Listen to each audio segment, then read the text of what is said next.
जो लोग ये समझते हैं हमें लड़ाई नहीं आती है, उनको ये बता दो कि हम 1400 साल से लड़ते चले आ रहे हैं और जीतते चले आ रहे हैं। हम भीख नहीं मांग रहे, हम तुम्हारे आगे हाथ नहीं फैला रहे, हमें अपना हक चाहिए और अगर हक नहीं दोगे तो गले में हाथ डाल के हक निकालना भी हम जानते हैं। हम 20% है, हमें कौन देगा? हम अपना हक तुमसे अगर मांग रहे हैं तो तुम्हें देना होगा। जनाब असद ओवैसी साहब ने हमें इतना बेदार कर दिया, इतना जगा दिया है कि अब इस बार आपकी कुर्सी भी हम छीनने की ताकत रखते हैं और छीनेंगे इंशाअल्लाह। हमारे आने वाली नस्लें भी हिंदुस्तान पर तुम्हारे सर पर बैठकर रहेंगी और रहती रहेंगी।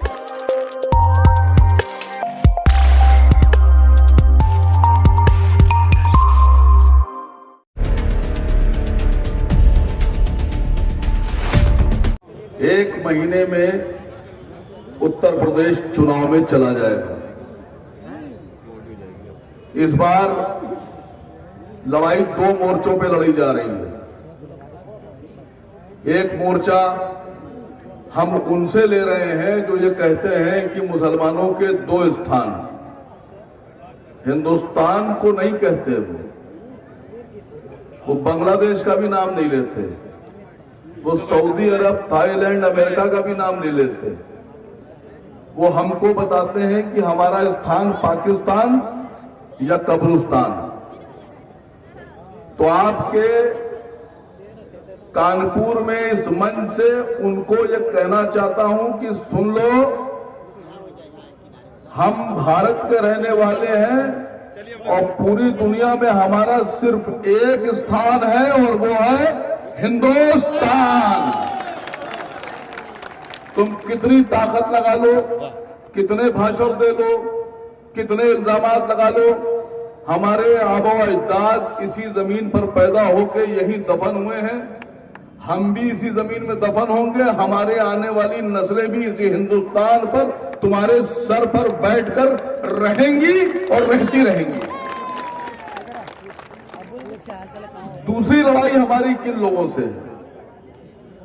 एक लड़ाई उन लोगों से है जो हमें हिंदुस्तान का, भारत का नागरिक भी नहीं मानते, और दूसरी लड़ाई उन लोगों से है जो ये कहते हैं कि हमें तुम्हारा वोट तो चाहिए, हमें तुम्हारा साथ इलेक्शन में भी चाहिए, हम तुमको उस वक्त भी चाहते हैं जब हमें दरी बिछवाना है, हम तुम्हारा साथ उस वक्त भी चाहते हैं जब हमें रैली निकालना है, लेकिन हम तुम्हें कुर्सी नहीं देंगे बैठने के लिए।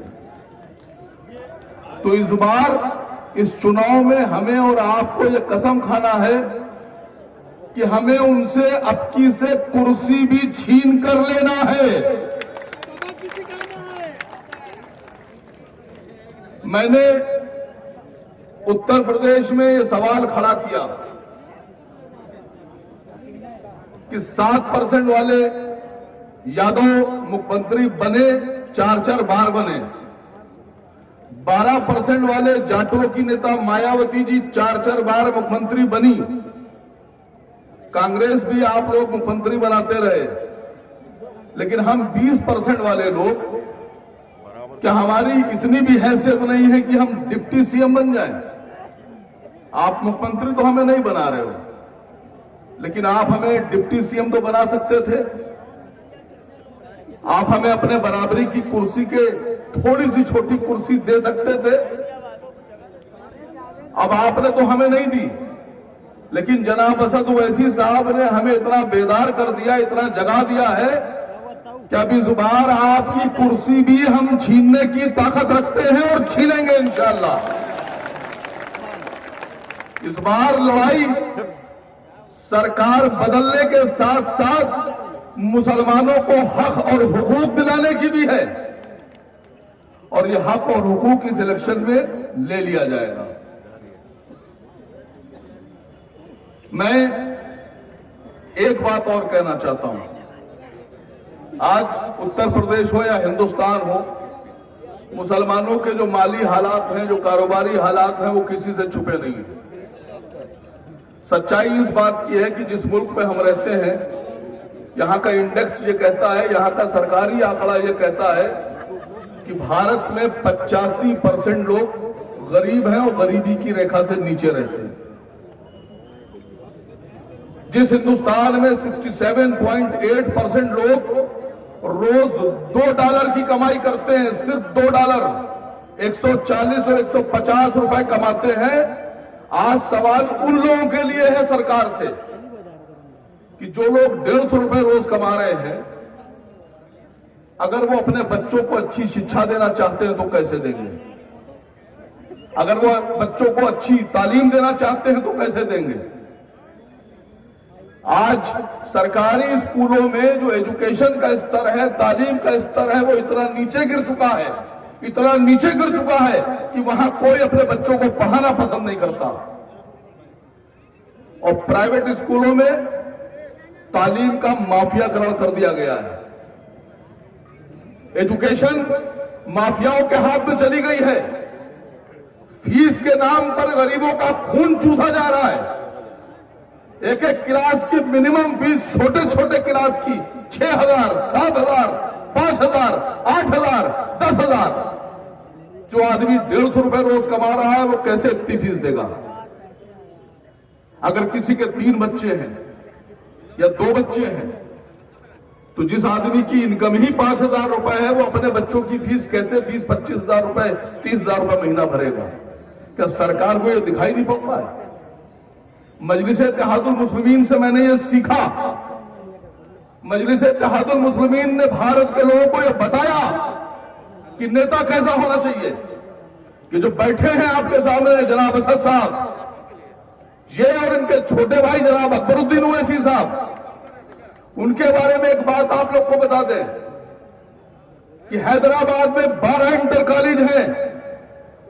उन इंटर कॉलेजेस में 17,500 से ज्यादा बच्चों को पढ़ाया जाता है।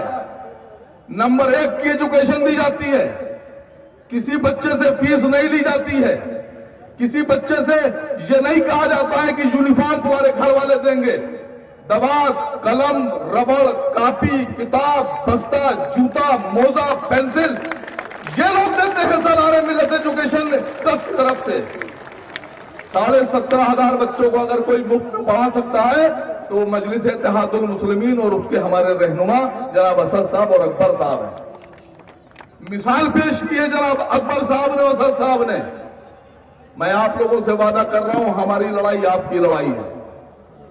इस बार आप जितने भी विधायक जिताकर भेजेंगे और अगर हम सरकार में आते हैं, अगर क्या आएंगे इंशाअल्लाह, बिल्कुल आएंगे सरकार में, तो गिरेबान पकड़कर मुख्यमंत्रियों का हम मजबूर कर देंगे कि सरकारी स्कूलों को ठीक करो और प्राइवेट में फीसें इतनी कर दो कि हर गरीब अपना बच्चा पढ़ा सके। लड़ेंगे आप लड़ाई, ये अपने बच्चों की लड़ाई लड़ेंगे। दूसरी बात, 3% राजभर अपना मुख्यमंत्री बनाने का दावा पेश करते हैं, सरकार बनाने का दावा पेश करते हैं, पार्टी भी बनाते हैं। 6-7% के निषाद, उनको भी डिप्टी सीएम बनना है, मंत्री बनना है, एमएलए, एमपी, एमएलसी सब बनना है, पार्टी बनाते हैं। 6% के जाट, जयंत चौधरी की पार्टी के लोग भी पार्टी बनकर खड़े होते हैं, चुनाव लड़ने के लिए गठबंधन में आते हैं, सीटें मांगते हैं, उनको भी डिप्टी सीएम चाहिए। कृष्णा पटेल, पटेलों की पार्टी बना के 2% पटेल, उनको भी मुख्यमंत्री बनना है, उनको भी डिप्टी सीएम बनना है, वो भी अलायंस में आते हैं और अखिलेश जी उनको भी लेते हैं। केशव दत्त मौर्य महान दल के नाम से दल बनाते हैं, पश्चिमी उत्तर प्रदेश, इटावा, औरैया, आगरा, कानपुर, एटा, मैनपुरी, और उसके बाद में वो भी खड़े होते हैं, अपनी तंजीम बनाते हैं, उन्हें मंत्री बनना है, वो भी पार्टी बनाएंगे, उनको भी मुख्यमंत्री डिप्टी सीएम बनना है। अखिलेश जी उनको भी सीटें देते हैं, वो भी 4% के लोग हैं। 3% वाले को दोगे, 6% वाले को दोगे, 5% वाले को दोगे, 4% वाले को दोगे, खुद 7% हो गए, खुद में मुख्यमंत्री बनोगे। हम 20% हैं, हमें कौन देगा? हम अपना हक तुमसे अगर मांग रहे हैं तो तुम्हें देना होगा। हम 20% है। सबसे पहला हक अगर उत्तर प्रदेश में सबसे बड़ी कुर्सी पर बैठने का है तो वो हमारा और हमारे लोगों का है। हम अपराध नहीं कर रहे हैं, हम भीख नहीं मांग रहे, हम तुम्हारे आगे हाथ नहीं फैला रहे। हमें अपना हक चाहिए और अगर हक नहीं दोगे तो गले में हाथ डाल के हक निकालना भी हम जानते हैं। आज भारत में साबित करना है कि हम सो नहीं रहे, हम सिर्फ आराम से लेटे थे, अपने वक्त का इंतजार कर रहे थे कि हमारा भी कोई लीडर आएगा जो लड़ाई लड़ेगा। हमारे लीडर आ गए, हमारे रहनुमा ने हमें बता दिया कि लड़ाई का तरीका क्या होगा। पहले जमाने में घोड़े, तलवारें, तीर, कमान, बल्लम, बर्छी, भाला लेकर लोग चलते थे, दूसरे मुल्कों में जाकर फौज बनाकर अटैक करते थे, जीतते थे। आज का तरीका लोकतंत्र में क्या है? क्या है? वोट का तरीका है। यह आपकी तलवार भी है, यह आपकी बंदूक भी है, यह आपका फाइटर प्लेन भी है, यह आपका बुलेट मोटरसाइकिल भी है, यह कार भी है। आज का जो तरीका है वो है वोट।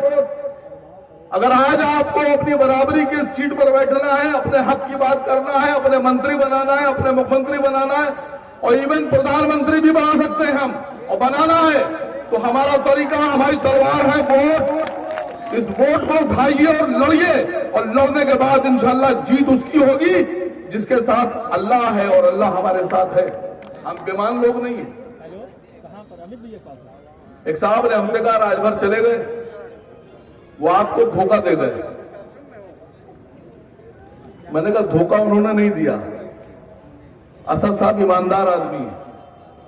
असद साहब के दिल में इतनी बेईमानी ही नहीं है कि वो किसी को बेईमानी की नजर से देखें। उनके साथ तो उनके सामने जो आता है वो सबको अपनी तरह देखते हैं कि मैं ईमानदार तो ये भी ईमानदार। वो तो बाद में मालूम पड़ता है कि खून कौन सा था, तो बाद में मालूम पड़ता है कि हड्डियों बोटी कौन सी थी। जो थी वो दिखा दी, तुमको पूरी इज्जत दी, तुमको पूरा सम्मान दिया, तो तुम क्या समझते थे कि हमें लड़ाई नहीं आती, हम तुम्हारे साथ तुम्हारे कंधे पर बैठ कर लड़ रहे हैं। ये दिमाग में डाल लो कि जो लोग ये समझते हैं हमें लड़ाई नहीं आती है, उनको ये बता दो कि हम 1400 साल से लड़ते चले आ रहे हैं और जीतते चले आ रहे हैं। ये लड़ाई भी जीतेंगे, और हम इसलिए लड़कर जीतते हैं कि ऊपर अल्लाह है और नीचे अल्लाह को मानने वाले ये लोग हैं, और जिनके साथ अल्लाह होता है, अल्लाह की मदद होती है, वो हारते नहीं हैं, वो जीतते हैं। वक्त कम है, एक वादे के साथ मजलिस-ए-इत्तेहादुल मुस्लिमीन आप लोग के बीच अपना कैंडिडेट उतारेगी। मजलिस-ए-इत्तेहादुल मुस्लिमीन आपके बीच में उम्मीद के साथ आई है। आप मजलिस-ए-इत्तेहादुल मुस्लिमीन के जो भी कैंडिडेट आएंगे आपके बीच में, उनको अपना कीमती वोट देकर इस बार जिताइएगा। तो ये भी बता दीजिएगा कि हम जाग रहे हैं, और इस बार वो जो कुर्सी लगती है सचिवालय में, विधानसभा में, उस कुर्सी में जो भी मुख्यमंत्री बनेगा उसके बराबर वाली कुर्सी जो डिप्टी सीएम की होगी उस पर कौन बैठेगा? ला इलाहा इल्लल्लाह मोहम्मद रसूलुल्लाह बोलने वाला बैठेगा। एक बात और, अक्सर हमारी मीटिंग्स में एक आरोप लगा दिया जाता है कि हमारे क्या जो लोग नारा लगाते हैं उसको एडिट करके वीडियो बना के कुछ अलग से नारे डालकर बताते हैं कि दुश्मन देश के नारे लगाए गए, और हमको आरोप लगा दिया जाता है। तो इस बार आप लोग को बताना है कि हम नारे कौन से लगाते हैं। हिंदुस्तान, हिंदुस्तान, हिंदुस्तान। सुन लो योगी जी, और सुन लो उत्तर प्रदेश की पुलिस, और आप लोग भी सुन लीजिए खाकी वर्दी वालों। हिंदुस्तान का मतलब होता है इंडिया, इंडिया का मतलब होता है भारत।